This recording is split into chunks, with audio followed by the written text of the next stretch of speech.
It's Basketball Tuesday. We're going to take apart the Timberwolves, the Magic, VCU at George Mason.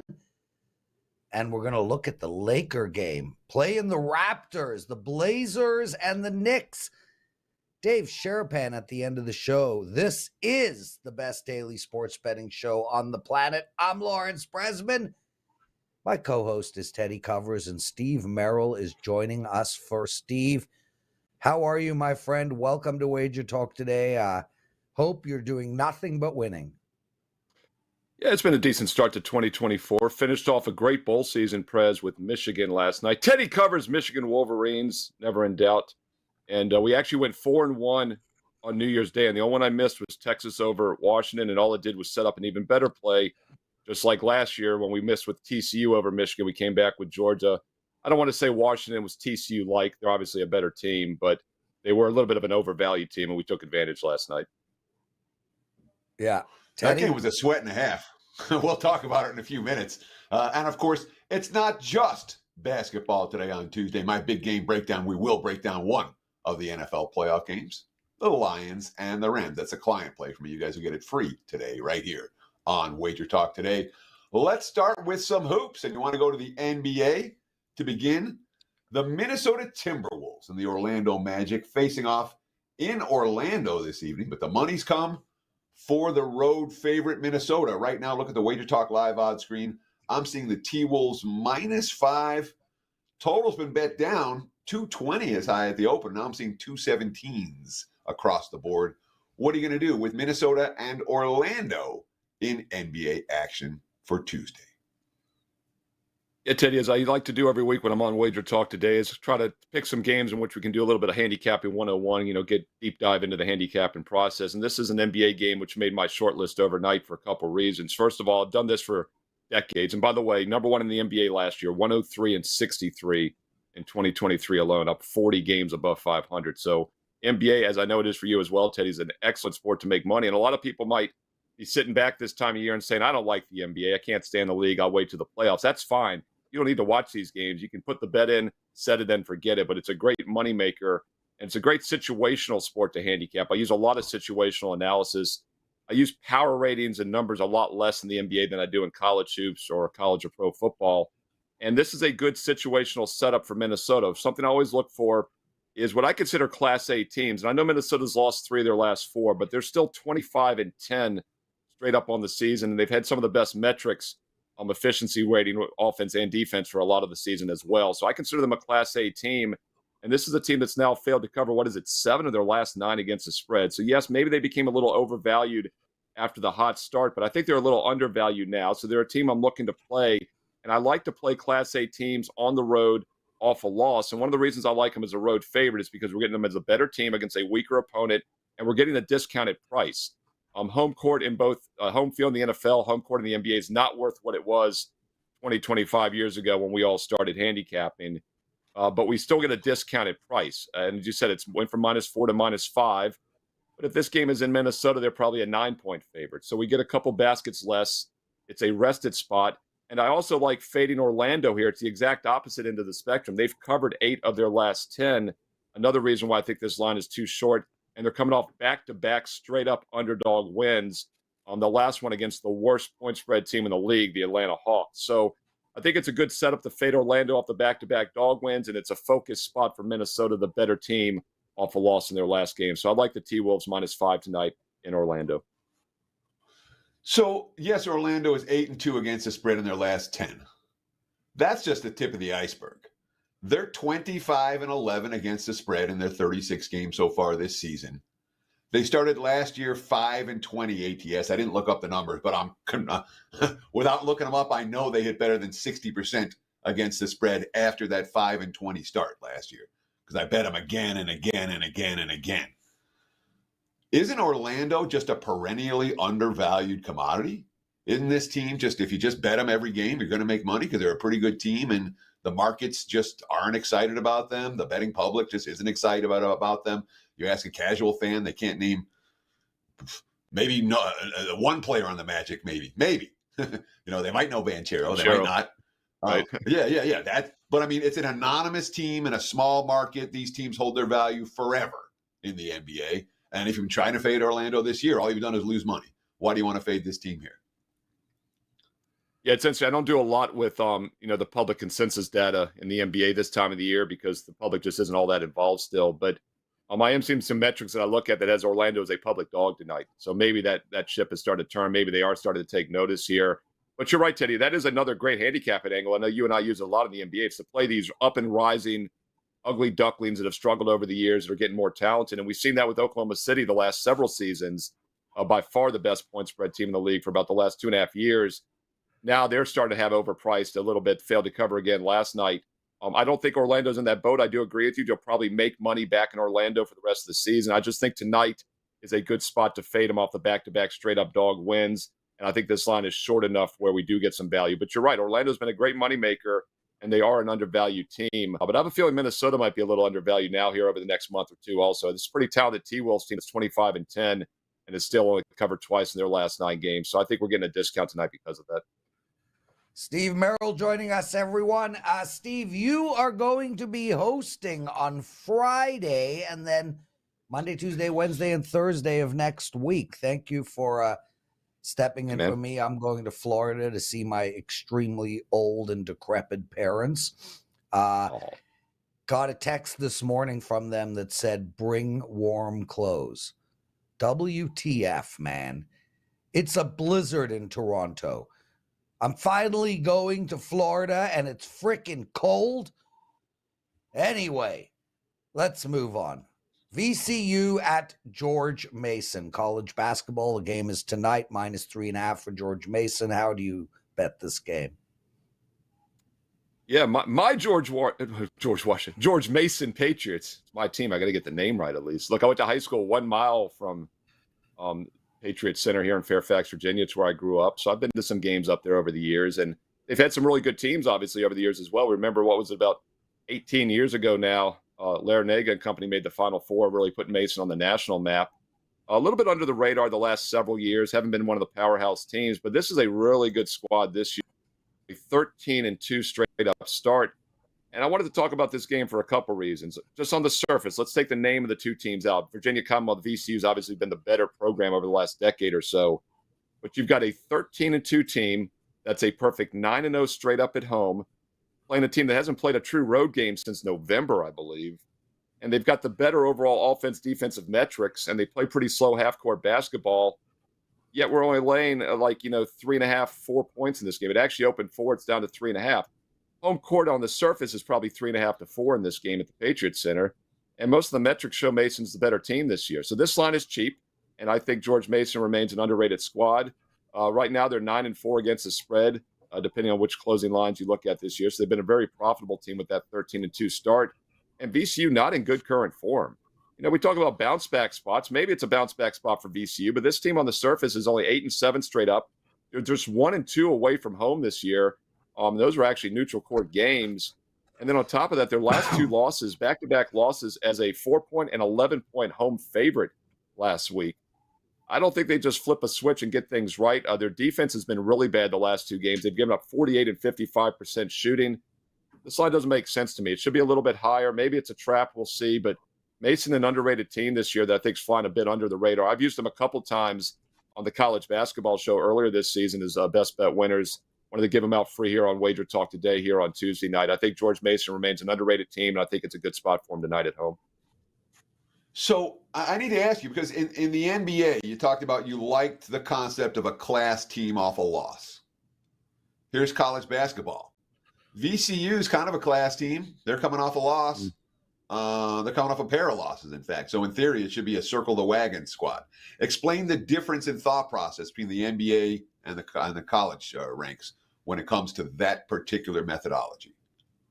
No, great question, Teddy. A couple things. First of all, I agree. I think it does work well in college hoops, but I'm not sure I'd call VCU as an 8-7 team, a Class A team this season. I don't think they're quite as strong as past editions. It's maybe been a Class A mid-major program for the last couple of decades, but I'm not sure they're a Class A team. They're only 8-7.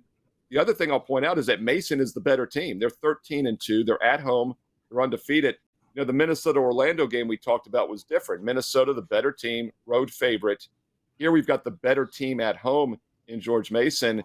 And also, I don't like the fact that VCU lost back-to-back games at home. The bounce-back spot was Saturday as an 11-point favorite against George Washington after losing to St. Bonaventure as a home favorite. And they lost that game outright, gave up 55% shooting. So I don't think it's kind of the same situation that we talked about in the NBA. That is an angle I like in college hoops. I just don't think VCU qualifies as a reliable Class A team in a bounce-back spot tonight. And then on top of that, I think Mason's the better overall team. So different situation here. Steve Merril, what do you have to promote? Yeah, so last week, the start of the new year, everyone does a resolution. I told people a good news year's resolution would be to take a serious long-term consistent investment approach for 2024. I offered a 41% discount on a one-year all sports, all access. Many people took advantage of that. I know some of you sat back and missed out. I mentioned the great finish of the college bowl season, 9-2 down the stretch, including that best bet winner on Michigan last night. Bad news is you missed the first week and a half of January. The good news is I've extended the offer, which means if you get on board now, you get the whole first week of January 2025, and it'll take you basically through the entire college football season next year. So not too late to save 41%, take a serious investment approach all year, every day, every night for just over $3 a day. That works out to just over $1 a play for every football, baseball, basketball best bet for the next 365 days and nights. Promo code SM365. Full details along with daily free plays. Don't forget about the free plays on my page right now. Steve Merril, WagerTalk.com. Get there quicker with shortcut WT.buzz/SM. Outstanding stuff, Steve Merril. Thanks for joining us, man. And guys, you will see Steve in my seat starting Friday for 5 straight shows. And I know, Teddy, that makes you very, very happy. It makes me happy too, dude, because I don't need to put up with you. What did bettors learn? Well, let's talk about the national championship game last night. And, I mean, it was real obvious to me as a Michigan graduate last night, I'm not a fan at all. I could give you know what if Michigan won or lost that game, except that I had a bet on Michigan. But when Michigan won the title in 97, I cried. I partied all night with my friends. Michigan won last night. I cashed my bet. I went upstairs to do my work, and then I went to bed. A whole different thought process when you've been doing this full time for 25 years. The game itself was pretty bizarre. It looked like a Michigan blowout early. They had the 3 huge runs on the first 3 drives. They're up 17-3. They were as high as minus 17.5 in game at the time. And then the offense stalled for the better part of the next 2.5 quarters. Wolverines couldn't convert third downs. They blew scoring chances. They got stopped on 4th down. Washington gets a TD. They get the ball first back after halftime. Wolverines offense stuck in the mud. The line's down to minus 6.5, then minus 5.5. I did not feel good about my wager mid-third quarter, beginning of the 4th, when the Wolverines offense just couldn't move. It felt like Washington was one play away from taking over that game. But they couldn't make that one play. And I talked about it in my big game breakdown, talking about Michigan-Washington. Penix had the game of his life against Texas. It's hard to do that twice in a row on this stage, unless you're Cardale Jones. If you forget who Cardale Jones is, he's a third-string quarterback who led Ohio State the last time the Big Ten won a national title. But I kept expecting Penix to hit at least one downfield shot. Michigan's defense just wouldn't let him do it. That was an impressive defensive effort, and then Penix's ribs got hurt, and he was off all night. Every bit as much as J.J. McCarthy was. I mean, neither offense was in sync. The total was as high as 65.5 in game when Washington's defense was getting gashed, then as low as 43.5 in game when the 2 offenses stalled. Savvy bettors could have cashed the middle there. Speaking of middles, that was a middling game at best. Neither offense played well. Hooray for Harbaugh. Now let's see if his brother can win another one. And that, my friends, puts a bow on the 2023 college football season. We'll start talking college hoops again, college football again, I should say, in August, Prez, just around the corner. That's what I learned last night. Glad to cash a ticket, but it turns out I'm no fan whatsoever anymore. Teddy, it feels like, it seems like I was the only one on the wrong side, Washington. It happens. But when I was watching that game last night, all that I was thinking was Georgia would have beat the shit out of Michigan. And oh yeah. this is the current, 24 hours ago, Georgia is the current national champion. They lose one game by 3 points on the road, and they don't get a chance to defend. It was at home? It was a neutral site. But that's on the road. No. It was a neutral site, but it was on the road. Yes. One game, 3 points to the number 4 team in the country, and they don't get a chance to defend. And I'm sitting there going, I think Georgia could have named their score against Michigan anyway. So, again, when you go back to that 97, it was the same story. We didn't have to play Nebraska that year. Nebraska would have they would have been 2 touchdown favorites against us, and I don't think we would have covered. So, we escaped. We get a title. Stupidest system in the world. It is changing, thank God. Obviously, there will be controversy over who's going to be who was the 13th or 12th, but none of those teams are going to win the whole thing. So, okay, it'll happen once every now and again, but the bottom line is there will be way less room for error. The loser on the college football season was Georgia. What a shame. You wanted to say something? When we go back and look at who's actually won the title, even the Washingtons don't get there. Yeah, they're usually Michigan, right. Georgia, Alabama, LSU, Clemson, Alabama, Ohio State, Florida State, Bama 2 years, Auburn, Bama, Florida, LSU, Florida, Texas, USC, LSU, Ohio State, Miami, Oklahoma, Florida State, Tennessee, Michigan, Florida, Nebraska, Florida State, Alabama. That's back to 92. You don't see the teams coming out of nowhere to win these titles, and I don't think that changes in the playoff format moving forward. I agree. It's the blue bloods only, and that was big part of my handicap last night. Was the teams like Washington just don't win titles, and they didn't. Listen, I agree with everything you said, but Georgia is one of those blue blood teams, and they should have had a chance to at least defend. Guys, we got Skee Profit coming up next. A little business to take care of. First off, thank you all for logging in every day, commenting in the comment section. It's so appreciated. If you guys don't mind taking a second out of your day to hit that like button, subscribe to our channel. Thanks so much. Now, Teddy, the greatest promotion that we run starts today, and it is the Odd Couple promotion. Last time we ran this promotion, we had hundreds of sales. We're going to break that record. Guys, it is buy Teddy, get the Prez free, or even better than that, buy the Prez, get Teddy free. We are running a 3-day all-access program where if you buy Teddy's 3-day package, you get 3 days of me and vice versa. This is a great promotion for you all, and the timing couldn't be better. Let me give you guys a rundown on what Teddy's been up to. In the last 5 days, Teddy has swept the board. 8-0 in his last 5 days. He's on a 3-0 NFL run, 18-9 in his last 8 weeks. His college hoops is 71% on the season. How's your NBA, bro? So my NBA was great, and then it went ice cold over the holidays, and then we won our last play. We're passing tonight in NBA. So NBA is streaky for me. But over the last few years, you're the best. You are the best at NBA over the last few years on the website. So the bottom line is he's killing it in NFL, he's killing it in college basketball, and he's incredible in the NBA. Now you turn your attention to me. I'm up. Last year, I was second most profitable handicapper in basketball.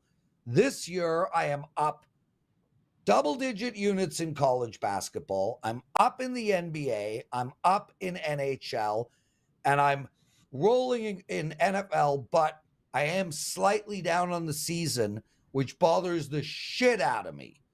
So the bottom line is I'm up in 3 of the 4 sports that are currently going. Teddy is up in all the sports. Grab this promo, guys. 3-day all access, buy one, get one free. And a little secret for you all, you can buy them. You could buy like 5 of them and they will stack up. Now, Teddy has a 5% play for the wild card weekend. I have a 5% play for the wild card weekend. Our plays are not against each other. So, guys, let's break some freaking sales records. Go to the website, grab Teddy's 3-day all access, and get mine free. Anything to add to that incredibly long promotion?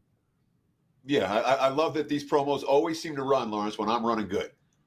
You're like, let's piggyback on Teddy. You know, yeah, we haven't lost a game in 5 days. That was my thought process, even though I didn't come up with the promo. Good one, Teddy. Oh, Theodore. Guys, I won my NHL 4% last night. That was the only play I won. I was ready to kill somebody, but I got my shitty day out of the way, dude. Me and you are going to run hot for the next week.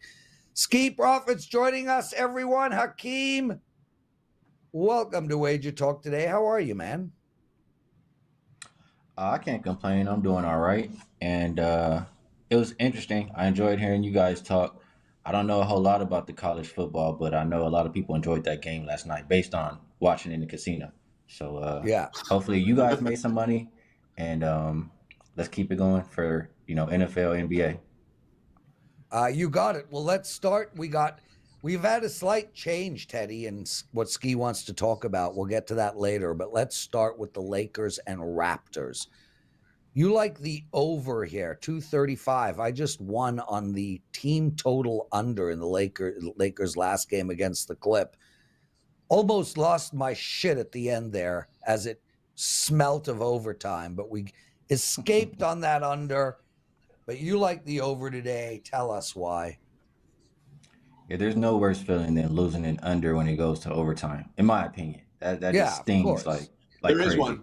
It's when you lose it in double overtime. I guess that does take the cake. That's the worst feeling. But for this game, Raptors, Lakers, I want to look at the total, and I want to start with the Raptors side. This is a team that made a trade, got rid of OG, and added a couple pieces in RJ Barrett and Quickly. And what does that do? That increases the pace for this team. I'll start off and just look at so far this season, Raptors had a pace of 98.03. The 9 games without OG in the lineup, it increased to 99.19. And if you just look at the last 4 games, which is the games they played since they traded him away, since they've added RJ and Quickly, it's increased even more. It's up to 101.23. So that backs up what I'm seeing with my eyes, a lot more pace, a lot more offense, and less defense. And also, you can look at the box score and you can see what I'm talking about. This Raptors team is having a good time playing with each other. 38 assists last game, 31 assists the night before. When you have a team who's sharing the ball like that, it's going to do good things for your offense. So I love the way the Raptors are playing offensively. They've gone over 5 of their last 6 games. The Lakers, their offense has been a little bit up and down, and it's been more so struggling lately. But the difference and what I think can change here, in that last game that you mentioned versus the Clippers, they started to do a little something with Vanderbilt. For one, the starting lineup changed. They don't have the 2 defenders who are not great offensively in the lineup at the same time.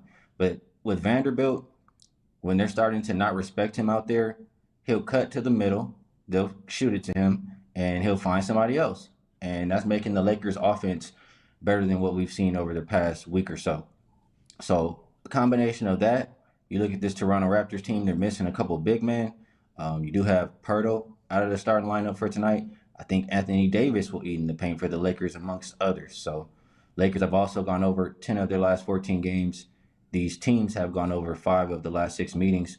Both teams bottom 10 defending the 3. I think this game gets up and over tonight.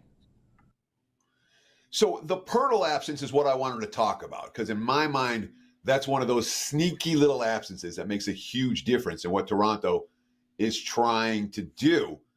Pirtle's, we know him as a rebounder. He's not an offensive juggernaut by any stretch of the imagination. He's a defender and a rebounder. So when he's out, we think over. But a fair bit of that offense has run through Pirtle in recent weeks. He hasn't missed a game all year. Are you worried at all that his absence will affect the Raptors' offensive flow?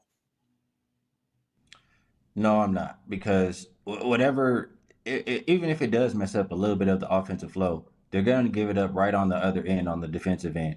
And I still trust guys like Quickly and RJ to play with pace. So as long as we have that up-tempo game, as long as, not a whole lot of rim protection for that Raptors team, I think we'll be quite fine. Skee Profit's joining us, everyone. One of the best NBA handicappers on the planet.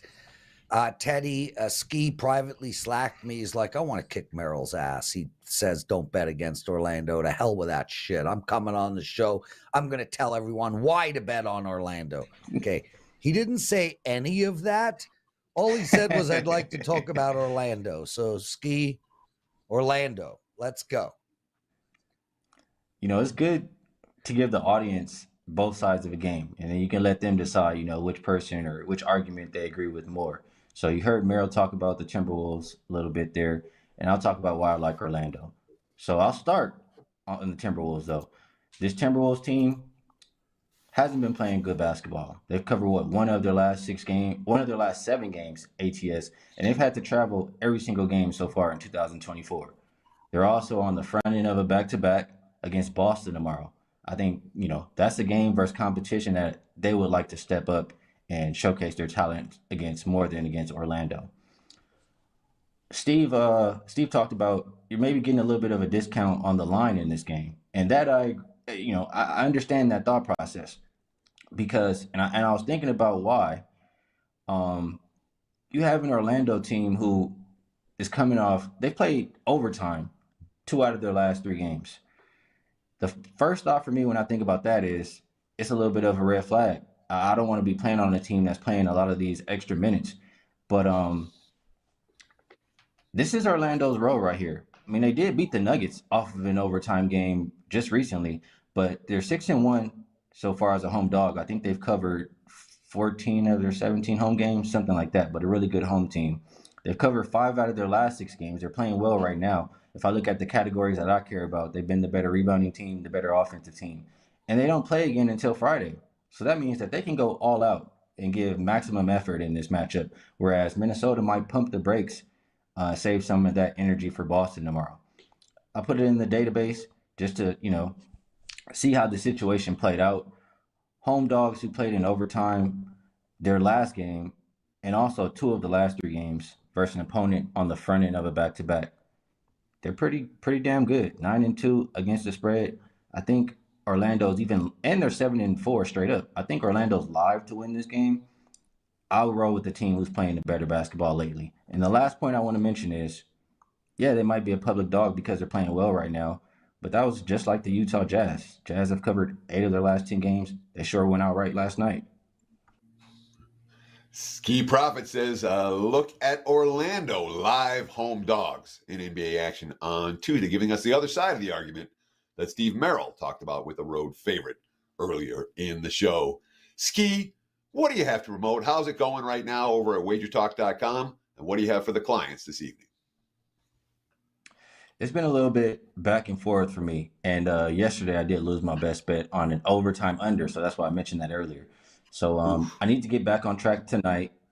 I know my best bets have been pretty good. 3% plays or higher are hitting at 72.8% over my last 114.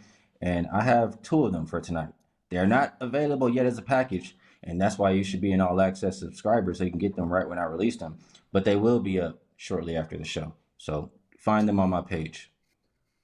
Skee Profits, thanks for joining us. We'll see you in a couple of weeks. Teddy covers Lions playing the Rams. Man, you think there's going to be any love for Matt Stafford maybe at the beginning when they announce him, or is this going to be like a get the hell out of here? I don't know. What do you mean by love? Are they going to be cheering for Stafford in Detroit? Not if the maybe Rams are winning. Clap at the beginning of the game when he's in. I don't know. Okay, you know what, Teddy? I'll shut up. Okay, go ahead. Your Good big idea. game breakdown. Yeah, bye. Let's talk about it. Lions and Rams, big game breakdown. And right now, look at the Wager Talk live odds screen. There is a legitimate split line on this ball game. If you want to lay 3 with a little bit of juice with Detroit, you can. If you want to take plus 3.5 with the Rams, you can. If you don't have options for both lines, -3 and +3.5, you need more sports books, plain and simple. Yeah. Open up more accounts because 3s are widely available and 3.5s are widely available right now. Advantage better. Simple as that. So when we think about a head coach who might have a pretty good idea about how to stop the opposing quarterback, it kind of stands out to me. Sean McVay gave up on Jared Goff. He watched Goff cost him games for several years after that first trip to the Super Bowl. Said, let's give up on this guy. We got somebody better in Stafford. I would think that more than most teams, the LA Rams are going to be capable of designing a game plan to contain a Lions offense that is very potent. They've scored 30+ 9 times this year. Franchise record. I don't think they get to 30 in this one. I think LA's defensive game plan is likely to be problematic for Detroit. Then you look at the other side of the equation, and obviously this is a Rams team that started the season at 3-6 and then came on like gangbusters down the stretch, playing consistent winning football, and a lot of that had to do with the offensive balance. One thing Detroit has struggled with all year long is stopping teams that are balanced offensively. If you can run and pass, it's a problem for that Lions defense. And with Kyron Williams and Matthew Stafford, the LA Rams can run and they can pass, and they've certainly shown the ability to win games in straight-up fashion on the highway. They don't need to win this one in straight-up fashion. They can lose by a field goal if you have +3.5 in your pocket. And I can't say that I expect the Lions to win in blowout fashion. All right, Dan Campbell, coach we respect and admire. If you need a team to play hard, Dan Campbell is your coach. They're going to bite your kneecaps off. We're designing X's and O's for a playoff game. I'll take McVay plus the points. Give me the Rams. Client play on Sunday night. LA +3.5. There's your big game breakdown. Back to you, Mr. Prez. Teddy covers. Let me ask you about this game. So I hear you talk about you don't think Detroit will get to 30, but you do feel like the Rams with their balanced offense and Detroit's shitty D unit will be able to put up points. The total in this game is 51.5. It's the biggest total of the weekend. It sounded to me like Detroit's not going to get to 30, but the Rams are going to be able to score. So do you have any feeling on the total in this game? If I'm playing the total, I'm playing the under. I have my concerns about the Lions' ability. And don't forget the Laporte injury for Detroit. You know, Detroit is not blessed with a bevy of receiving weapons downfield, and to lose one of their best receivers at the tight end position just before the playoffs in a game they were trying to win, and then it didn't even matter. They didn't get the number 3 seed anyway. That's one that will cost Campbell. But I lean. The side for me is the better of the two plays. If I had to play the total, I would lean under. Teddy covers. Let's quickly mention that Odd Couple promo again. Guys, a long story short, 3-day all-access pass. Buy Teddy, get me free. Buy me, get Teddy free for 3 days.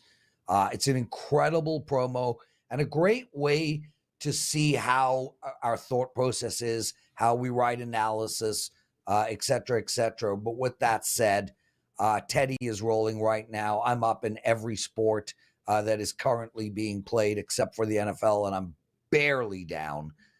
So great time to grab that package. Dave Sharapan joining us, everyone. Dave, lots to talk to you about, my friend. You're cheering for Seattle tonight. They're playing the Sabres. I don't think it's a good spot for Seattle. I like Buffalo. I figured you might have an opinion on that game. So, yes, I had to scramble to find this hat because I didn't have a Michigan hat. I don't have any Michigan hats. So we went with the hockey hat for you today. I don't have a Michigan hat. I don't. Usually root against Michigan. I'm a Penn State guy. But I was rooting for the Big Ten last night. That was a good game. I don't have a Michigan hat. Sorry. Teddy? Did you have a ticket on Michigan in your pocket? Did you feel confident in that game at any point? Under. Under was the only bet I made on the game. So that was good. Hmm. I had Michigan futures and I had Washington futures. So I fell asleep in the first half, to be perfectly honest. The wife and daughters, everybody went out to dinner.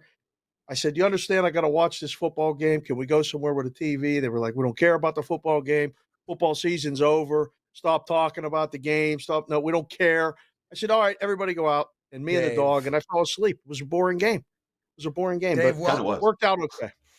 Welcome to my world, dude. I was gifted with a whole lot of estrogen, just like you, bro. You've got Same. 3 beautiful daughters. Yes. I've got 2 mediocre daughters, and I'm assuming that all 5 have 0 interest in watching football. My kids have never watched a game of football with me in their lives. See, they don't mind watching the football. I mean, the NFL. And I'm going to be perfectly honest. The Taylor Swift thing got them involved a little bit more this year. And then they saw through it pretty quickly. But they watched the Chiefs. And my wife likes to poke the bear. So she was rooting for the Chiefs. And we actually had a discussion going into the weekend that if the Chiefs won, or no, it didn't matter, if the Steelers and the Chiefs could have ended up playing. And I had to have a discussion with my wife and said, we're from Pittsburgh. We're going to be rooting for the Steelers. And she's like, I don't know. I really like that New Heights podcast. I might be rooting for the Chiefs. And I said, I don't even know who you are anymore. I mean, it's one of those discussions that this is what the playoffs do. The Browns are in the playoffs. They went upstairs, and Dave had an affair on his wife with his wife that he doesn't know. I don't know about all You that. don't get it? Sounds like drama. I don't want any drama on it. You don't get that joke? If your wife says you don't know me anymore, that's exactly what I say. Okay, let's go upstairs. Really? Theodore, do you think that works? I don't think that works. I think it's time to take Prez off the screen and let the grown-ups talk for a minute. Get some actionable info. Theodore. What are we doing? Me. We will get to actionable info in just a minute, but first I want to talk about what you've been tweeting, because I thought you've been tweeting. What you've been doing is interesting. Of course, you can follow Dave Sharapan on Twitter at SportsBKConsig, the Sportsbook Consigliere. But you've been going around to some of the new sports books in town. The Fountain Blue just opened up. Talk about some of the new I haven't been to the Fountain Blue yet. The video you took, it looked freaking dead in there. Talk about some of the new books in town, what you've seen, and maybe give a little review for our audience about where they might want to visit when they come to Las Vegas. It's funny because we've known the date of the Super Bowl and the destination of the Super Bowl for over a year. It's right here in Las Vegas. And not surprisingly, people are reaching out about, hey, do you want to do stuff for the Super Bowl? Hey, would you like to come here and talk and do this and that? So Sunday, I spent taking a tour of some sports books and meeting with some people at each place about what they're doing for the Super Bowl. So Sunday, I believe I did Resorts World, Fountain Blue, and then Circa to meet the people that won the Circa Millions and talk to them about some stuff, and then finished up at the Westgate. But the Fountain Blue is interesting. I know a bunch of the people that work there. I worked with some of them. I trained some of them. It's run by the risk management. The software's GAN, and the risk management's from Stations. So they'll have their own challenges. Sunday, the last week of the NFL season, you guys know it. I mean, trying to pick winners is tough. And it's the week after New Year's. It's pretty quiet. There were good seats available at every place I went. There wasn't that much traffic, Teddy. It was easy to get around. The roads haven't closed yet for the Super Bowl. They're starting to build the set for CBS Sports at the Bellagio. They closed all that. They're doing a bunch of different things. So, yes, I'm going around just laying the groundwork for what's going to happen in 6 weeks from now when we're all here trying to make waves and host stuff and talk to people for the Super Bowl. That's what I was doing. That's what I'm still doing this week. Dave, let's turn our attention to some NFL. First off, Mike Vrabel just fired. Unbelievable. I think he's a beast of a coach. Vrabel just got fired? Yeah, I thought he was a lifer, dude. Honest to God. I thought he might get traded. I think he's one of the best coaches in football. So he's going to New England, right? Is that the Yeah, done deal? that's They're that just would gonna. be that would be great That's for New it. England. Yeah, that's it. Dave, let's turn our attention to some NFL wildcard weekend in front of us. A whole lot of games. Yep. What do you like personally, and any big bets out there you're hearing about? The discussion about the Cleveland line was interesting. I was thinking of Ralph, and I saw a buddy, Adam Burke, a bunch of people that are Cleveland fans, and thought, this is awesome. They just played not that long ago. Stroud didn't play, and the line was 2.5. Stroud's playing. They win a division.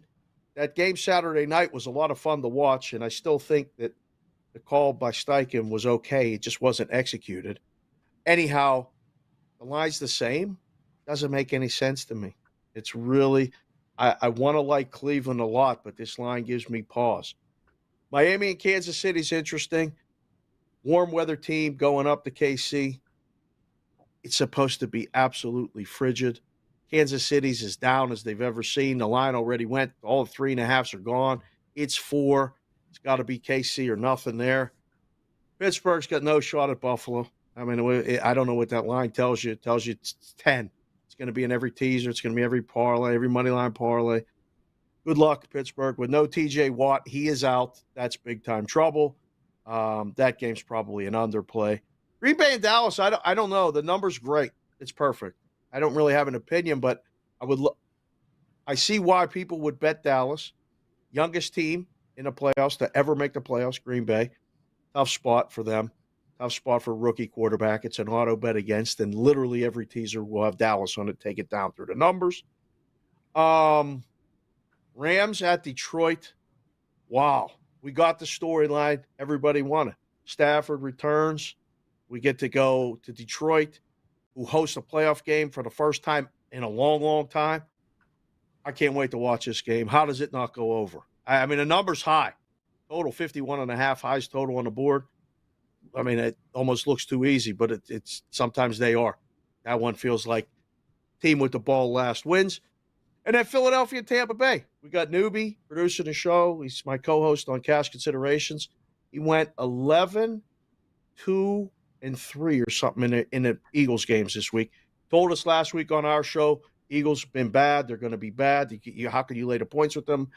Had the Giants on the money line, Cardinals the week before. We'll do the show this week, and he'll tell me exactly what he likes. But this will be one of those where if the Eagles are going to win a game, if their season's ever going to be right, they're going to do it here. That's what that number tells me. It's Eagles. Oh, I just hit refresh on the odds screen, which, by the way, the odds screen on WagerTalk's great. -3 everywhere. They're betting the Eagles. There you go. And that just happened this morning, that -3 everywhere. Are you surprised to see the markets move to 3 on Philadelphia? No, they bet the Eagles every week. There's groups, there's pros, there's Joes, there's people that listen. It took me a couple weeks to finally realize this team is not right. Something is amiss. Whether it's the coaches, it's the players, it's the this, it's the that. I don't know, but no, I'm not surprised at all. Who wants Tampa in this spot? I don't know. Does that mean they can't win? I don't know. Teddy, do you like the Monday night game? I think that affects everything.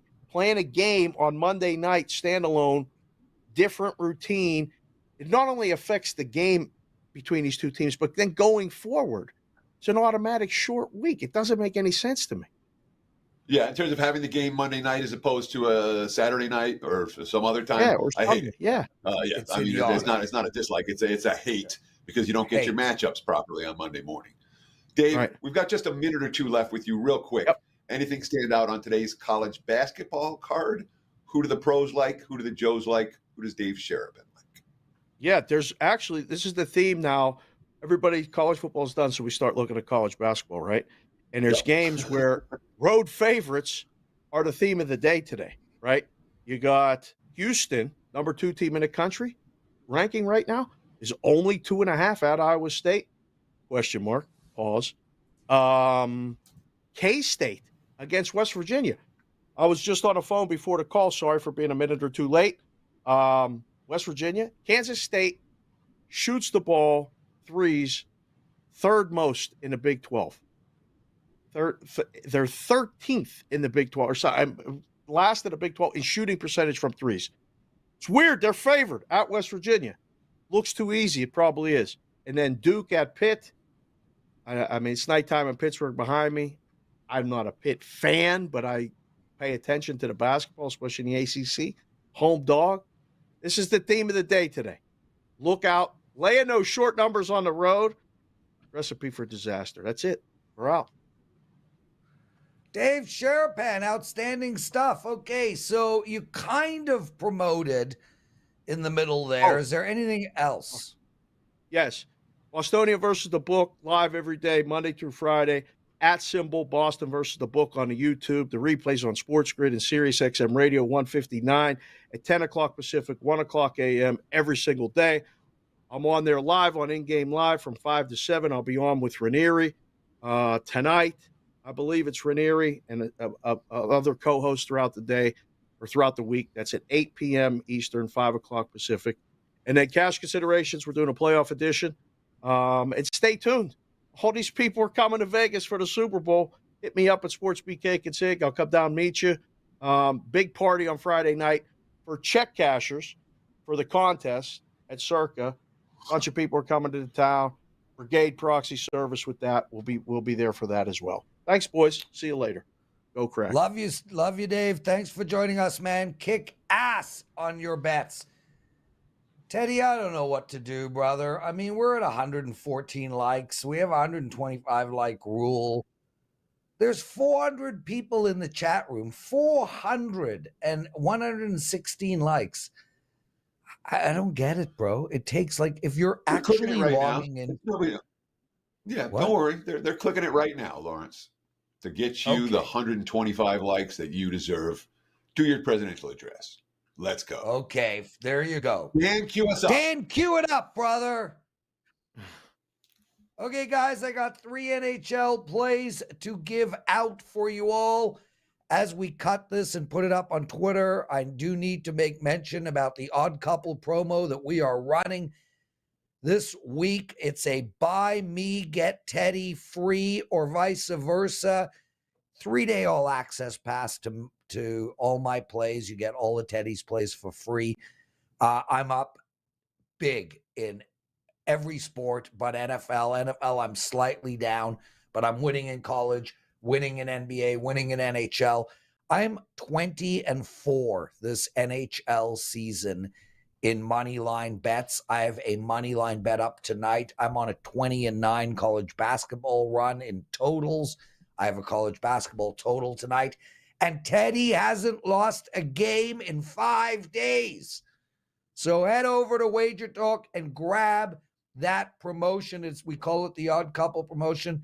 You'll see it on Teddy and my page. 3-day all access. Buy one, get the other free. Okay, 3 plays tonight. Let's go. I love the Buffalo Sabres tonight. They're minus 110, 115.